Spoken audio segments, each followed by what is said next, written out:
Said it before, I said it again. These big ass SUVs never ever appealed to me, and I've always actually kind of hated them as a motorcyclist because they block your view. You can't really see what's in front of them.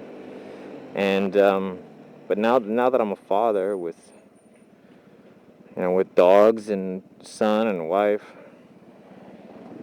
in order of importance, uh,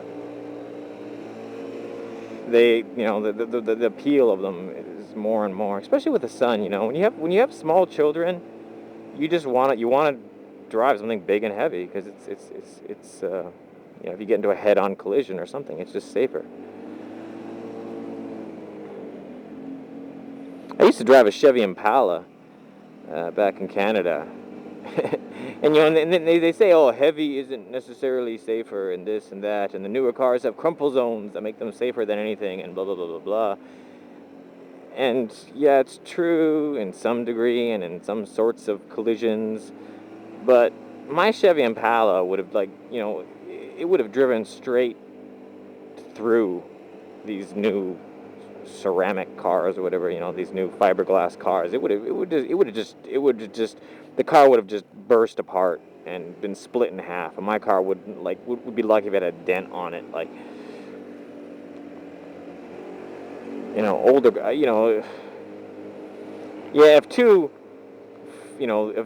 newish fiberglass cars hit one another, yeah, they're fairly safe in a collision. And if two big ass metal cars hit one another in a collision, yeah, they're fairly unsafe. That's very unsafe.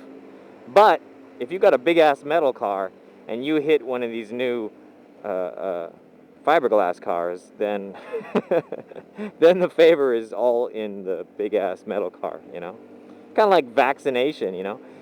In the sense that if everyone vaccinates, like, in theory, everyone should vaccinate, and therefore the disease will go like extinct, and therefore it's safer for everyone. Even though the vaccines in general have some like toxins and things that are bad for you, but it's okay, and if everyone does it, then we'll all in general be more safer. But if someone doesn't vaccinate, it's healthier for them, and then they can take advantage of the fact that everyone else is vaccinated. So the chances of them, even though they're not vaccinated, the chances of them catching the disease is still slim to none because everyone around them can't spread it to them because they are vaccinated. So they're taking advantage of the other people who have sacrificed their health to not catch a disease. So they take advantage of the fact. That's kind of like what buying a big heavy car is like. Everyone else buys these crumple zone cars that are safer, and then you're the one person who does it, and then you can take advantage of the fact that everyone else is driving these cardboard boxes while you're driving a tank. Anyways, yeah, that's my little heavy car talk.